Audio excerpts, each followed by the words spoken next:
Hello, welcome to Sky Sweaty Record Review, episode 121. It's the only first listen new music review show hosted by a French professor immediately after leaving the YMCA.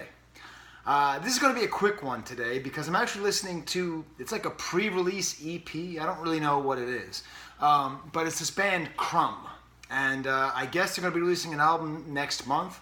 And I don't know, sometimes I do these quick workouts, like 15, 20 minutes like that. And so I thought, I'll do a quick album. It's only 10 minutes. It's only 3 songs long.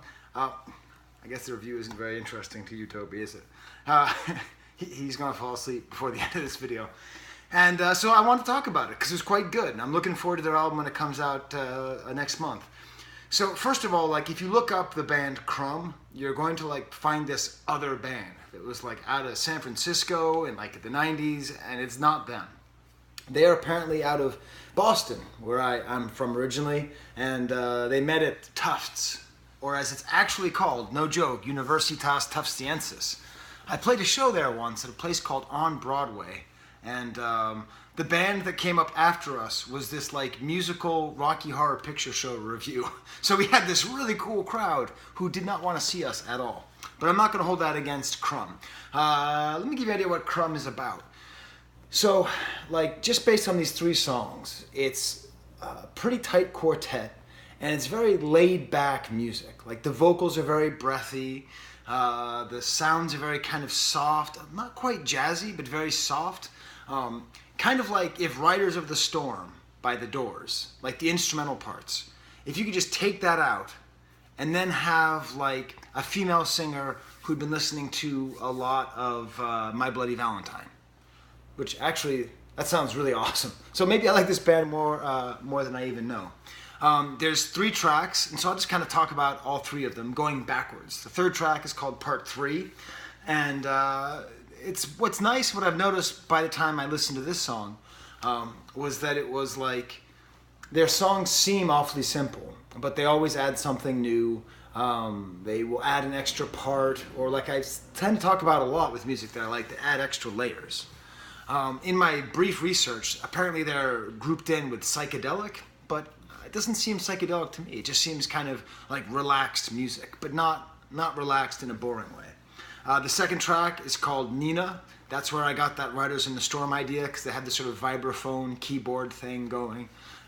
The dog's looking at me, isn't he? He's looking at me really intensely. I can see in the bottom of the camera. But if I pet... Okay, look at that. He's like, please pet me more. I'm trying to do a video, Toby. Yeah. All right. So, and in that song, I sort of realized that the lyrics are good. Like when I pick them up, they're good. But in general, the lyrics are secondary. She appears to mainly use the lyrics as like ways of putting forward the melody and not necessarily communicating a message. It's more sort of part of the atmosphere. And then we have the title track, Ghostride. Which is the reason I listened to this album. Ghostwriting is this German phenomena where like they're so uptight about their driving, like they have a whole philosophy of driving properly. It's called Fahren recht, which means like driving correctly, that some people just lose their mind and they do something called ghostwriting, where they ride backwards down the Autobahn and like people die. This happens all the time in Germany.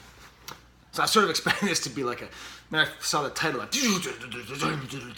Ghostride, but it's not that at all. I'll play you a little bit of what Ghostride sounds like so you get an idea of the band. Now notice the really nice down sweep guitar, which is pretty nice. People usually don't play down on the guitar when they play chords, they usually play up, but it creates a nice sound.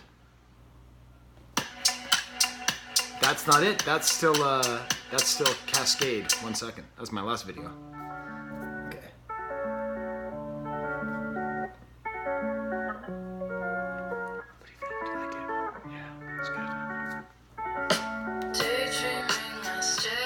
So, yes.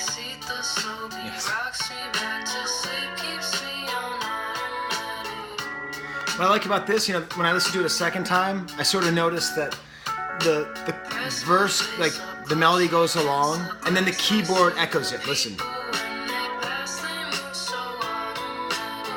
It's those little details that made this more interesting than maybe it seems on first listen when it's so breathy and so atmospheric.